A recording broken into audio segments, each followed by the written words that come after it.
Late in the afternoon on September 29, 2025, the United States Coast Guard cutter Hamilton was on patrol in the eastern Caribbean Sea. The mission was routine on paper: track and intercept drug runners before they reached open shipping lanes. The weather was calm, the horizon clear. Then, just after 3:47 p.m. local time, the radar came alive.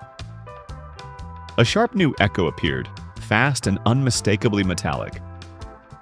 Combat Information Center confirmed what the bridge already suspected. The contact was no fishing boat. Its speed passed 20 knots and was still climbing. The radar signature read steel hull, not fiberglass. It was a Guaycamacuto-class Venezuelan patrol ship, running dark. No AIS beacon, no radio calls, no signal lights. It was heading straight into Hamilton's sector and closing the distance fast. For the Hamilton's crew, this was no ordinary smuggler chase. Coast Guard teams know the pattern of drug runners well. Small fiberglass go-fasts, packed with cocaine or chemical precursors, designed to dart across open water and vanish. But this was different. A foreign naval cutter was pushing into their patrol lane with no communication, no warning, and an intercept course that brought it dangerously close. A sudden game of cat and mouse. The bridge team responded by the book. They hailed the unknown vessel on maritime channels. Unidentified Venezuelan naval vessel, this is the United States Coast Guard cutter Hamilton, operating in international waters. Alter course immediately. Silence followed. They tried again in Spanish. Still nothing but the steady pulsing of the radar return as the Venezuelan ship altered its bearing, cutting toward a smaller skiff already on the scope. The skiff matched the classic profile of a drug mule. Long and narrow, oversized fuel tanks lashed aft for extended range, running light and fast toward shipping lanes. It soon became clear what was happening. The Venezuelan cutter was moving to slide between Hamilton and the suspected smuggler, boxing out the Coast Guard and asserting presence where it had no legal claim. For the U.S. crew, the moment turned tense. The rules of engagement were clear. Warn, show presence, document, and act if necessary. But this was no longer a simple law enforcement stop. It was a tactical standoff with a foreign navy. Eyes in the sky and boots on the water. Hamilton's captain didn't wait for the situation to worsen. Orders swept across the ship. Launch the helicopter, deploy the boarding team. On the flight deck, the bright orange MH-65 Dolphin spun up, its infrared camera turret swiveling to life. Down below, the rigid hull inflatable boat, the RHIB, was prepped for launch. The boarding team checked Kevlar vests, sidearms, and M4 carbines. Radios went green. These Coast Guardsmen trained for hostile drug runners, but everyone understood that confronting smugglers with a foreign warship watching was a different challenge entirely. The Dolphin lifted off, climbing to 300 feet before banking into wide circles over the scene. Real-time infrared video streamed back to the Combat Information Center, revealing the smuggler clearly. 4 people aboard a low-slung speedboat with extended fuel tanks. Below, the Venezuelan cutter loomed, deliberately positioning itself to block Hamilton's boarding teams. The RHIB crew radioed up, reporting that the foreign vessel was maneuvering onto a potential collision path. On the bridge, Hamilton throttled back slightly to keep space but refused to change course. Every second counted. If the Venezuelan ship reached the smuggler first, the Coast Guard's mission would turn from interdiction to confrontation. A knife-edge standoff. The tension was sharp enough to feel in the air. Hamilton's systems were hot but silent. Every bearing change and engine reading was logged, every image recorded for both legal evidence and possible diplomatic fallout. Yet the clock was ticking. Then the smugglers made their move. The go-fast boat suddenly accelerated, engines screaming as it turned east toward the open sea. The Dolphin reacted instantly, swooping lower and firing a bright warning flare across the boat's bow. A standard, non-lethal Coast Guard signal, impossible to ignore. The smugglers slowed almost immediately, caught between the helicopter above and the cutter closing in behind. The RHIB roared forward at 40 knots, smashing through spray as its crew clung to rails and shouted through loudhailers in English and Spanish. U.S. Coast Guard, stop your vessel immediately! This time the order worked. The smuggler idled, its crew raising their hands in surrender. Coast Guardsmen boarded swiftly, weapons low but ready, eyes scanning for threats. Below deck, the find was exactly what intelligence had predicted: more than a ton of cocaine and chemical precursors used for fentanyl production. Every bale was photographed, sealed, and logged by the book, but no one celebrated. Just a few miles away, the Venezuelan cutter lingered, silent, unlit, watching.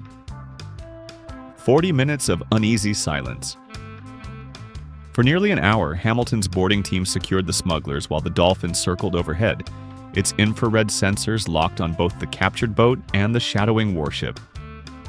On radar, the Venezuelan cutter held position, neither retreating nor approaching, an unspoken threat just beyond small arms range. Finally, the picture shifted. The foreign vessel eased starboard, and its closest point of approach widened, 5 miles, then 6, then 9. Relief rippled across Hamilton's bridge, though no one truly relaxed. Then, after an hour of silence, the radio finally crackled. A voice came through, accented and clipped. "United States vessel, we are on sovereign patrol duty." "We observe only," Hamilton's captain answered, calmly but firmly. "Your maneuvers were unsafe. All transmissions and movement have been recorded." There was no reply. The Venezuelan ship turned slowly away, fading until only a faint return remained on radar. The Dolphin climbed back toward the cutter for recovery. Only then did Hamilton's captain exhale, the immediate danger past. The smugglers were in custody and the drugs secured, but what should have been a straightforward interdiction had become a near miss with an international incident. The larger context behind the encounter. The standoff did not happen in a vacuum. Just weeks earlier, in early September 2025, U.S. Southern Command made headlines with an unusual admission. 2 Venezuelan smuggling vessels had been kinetically neutralized in international waters after refusing Coast Guard warnings. The actions were lawful under U.S. authority, but triggered outrage in Caracas. Venezuelan state media denounced them as piracy and vowed to defend the nation's sovereignty at sea. Almost overnight, Venezuelan patrol activity surged. Warships that once stayed close to home began pushing deep into international waters, often shadowing or challenging U.S. cutters. Hamilton's patrol took place in this new climate, where law enforcement missions had become political tests. The Coast Guard's unique dual role. What makes these encounters so sensitive is the Coast Guard's unusual place in U.S. strategy. Under Title 10, it is a branch of the armed forces. Under Title 14, it is also a federal law enforcement agency. This dual mandate means a cutter like Hamilton can seize drugs and present evidence in court, while also operating alongside Navy warships as a military partner. That flexibility makes the Coast Guard one of Washington's sharpest tools in contested waters. For Venezuela, sending cutters deep into international lanes isn't about winning a fight they can't afford. It's about exerting political pressure, slowing U.S. interdictions, and signaling that American dominance in the Caribbean is no longer guaranteed. For the Coast Guard, the mission stays the same: protect sea lanes, stop narcotics before they reach U.S. shores, and uphold maritime law, without letting provocations derail the job. Walking the tightrope.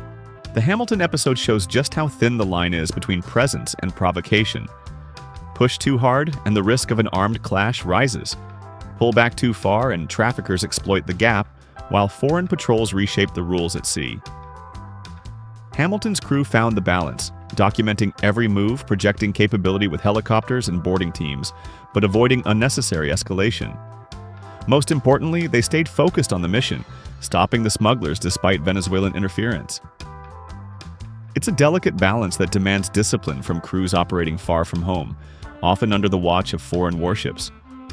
Yet it also shows the Coast Guard's adaptability, able to act as both law enforcement and military presence without tipping into open conflict. The strategic dilemma. After the September strikes and this tense standoff, Washington faces a choice. One option is to expand Coast Guard patrols, reinforcing deterrence and signaling to Caracas that intimidation won't work. The other is to show restraint, keeping patrol patterns steady to avoid sparking a maritime arms race or risking a dangerous miscalculation. Either way, the Caribbean is no longer a quiet patrol zone. It's now a contested space where smugglers, foreign navies, and U.S. law enforcement all compete. And the stakes are rising. And that's today's deep dive into one of the most tense moments the U.S. Coast Guard has faced in the Caribbean this year. If you found this breakdown interesting, hit that like and don't forget to subscribe. Thanks for watching. And until next time, stay safe out there and keep an eye on the horizon.